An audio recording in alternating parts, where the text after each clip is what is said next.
What's up, guys? I'm told that that's my signature wave, so got to keep doing that. Today we are going to talk about shipping cacti. I saw somebody specifically say at one time, every time I've ever received a cactus in one of those thin, medium flat rates, it comes damaged. Well, I'm here to tell you that that's not entirely true. Now, where I agree with that, or where I agree that they are kind of flimsy. Do you see this? See how much this is bowing in, right? No good. If other boxes are stacked on top of this, right, and they happen to hit it like this, right, you can see what happens there. That's a done cactus. You can split that thing in two probably on the outside of the box. What I like to do to reinforce the box is we take cardboard pieces that are roughly about the same size as the box, right, and we put them in here like so. Okay, so as you can see now this box is way more sturdy. See that? Not bowing in hardly at all, okay? Way more sturdy. And once the cactus cutting is in there, you know, it reinforces it further, okay? And you'll see why in a second. What we like to do is we take two large squares, so the full-size squares of newspaper, right? And stuff them in the box, like so. So as you can see, that produces a nice little bed for the cacti, right, to kind of rest on. And then we like, you know, I've still had them damaged, still like that, okay? So I like to take the extra precaution of going like this, right? I like to take another like 1 to 2, preferably 2 of once again like the large squares of newspaper, right? I drape it right over the top of the cactus like so. I fold it around it, okay? And then carefully insert it into the box. And then obviously you're going to want to stuff as much as you can fit on the sides of the cactus, right?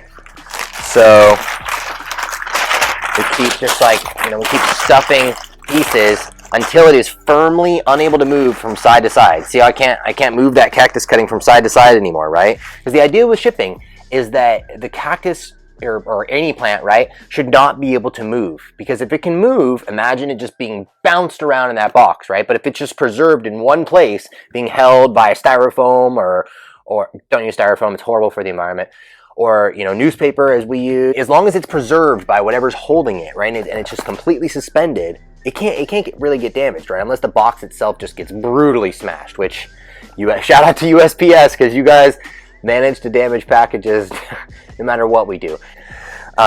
Okay, so that's a medium flat rate, right? Once again, the walls, make sure to drape, newspaper over the tip to protect the tip, right?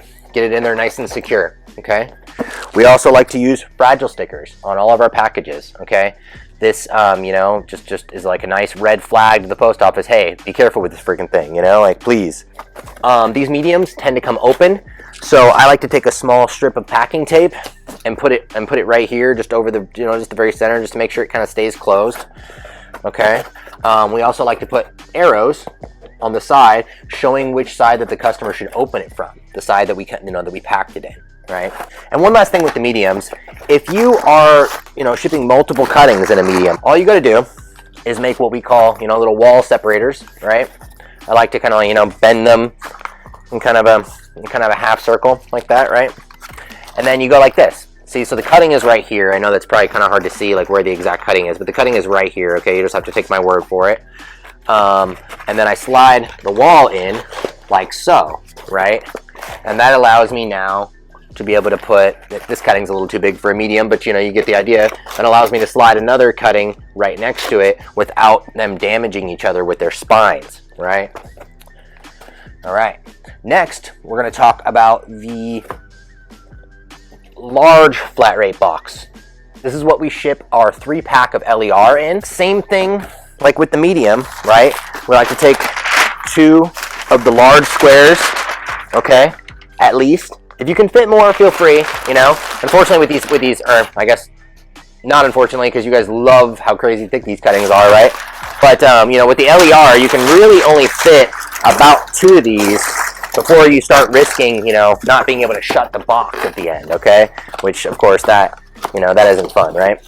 But yeah, so, you know, I like to put the newspaper in there, right? And then also, like with the mediums, I actually had to measure these because I always just kind of eyeball these. You know, we're just used to kind of ripping these up. But it turns out this is 5.5 inches by about 11.5. Okay, you know, in case you guys are curious about, you know, about the size of these. But so now that we've made our little bed for the cacti, right? We're gonna put in our separators. I like to put walls on the outside as well to protect the spines from growing through the side of the box, right? Heaven forbid we like hurt a postal worker. So I like to put the walls, you see, on the outsides as well. Okay, and then we're gonna put our cactus cuttings in. Okay, so we're gonna first put one up against the wall there, right? And we're gonna kind of fold these because that makes it easier to shut the box at the end, right? Then I'm going to go like that. Okay. And if I'm throwing a tip in there, once again, you know, I like to cover it with 2 pieces of newspaper to, you know, protect that tip from getting bruised. Put that in there. The other separator goes here. So you'll have a total of 4 of those. You know, if you're shipping 3 large cuttings in a large flat rate box like this, you'll have a total of 4 of those separators, right? 2 on the outside, 2 in the middle. Okay, and then lastly, boom. So as you can see, we now have 3 cactus cuttings. All, you know, they're pretty much already pretty snug in there, right? I mean, and these can barely move. As you can see, they're probably barely even moving as I'm shaking it, right? I can barely even feel them moving, right? And then same thing with when we did the medium, guys. They need to not move at all. I can't tell you how many times I've gotten cactus cuttings on trade where somebody uses a box just this big for like 4 cactus cuttings that are like all like this big, okay? And they're just bouncing around in there. So same thing, you know, same thing as with the medium. The cactus cuttings should not be allowed to move at all. So you see, I'm just gonna kind of do one of these so you can kind of get the idea. But you see, we pack all this packing in there like that, right? And then when you shut the box, you should have to actually like push down on it in order to, you know, in order to close it. Okay? If you're not having to fight it at least a little bit to close it, you've likely done this wrong, guys, and they're gonna bounce around and you know, and you have the you know, pretty likely possibility of them getting damaged. All right, guys, practice safe cactusing and safe cactus shipping. This is Mallacht saying, do you even cactus, bro?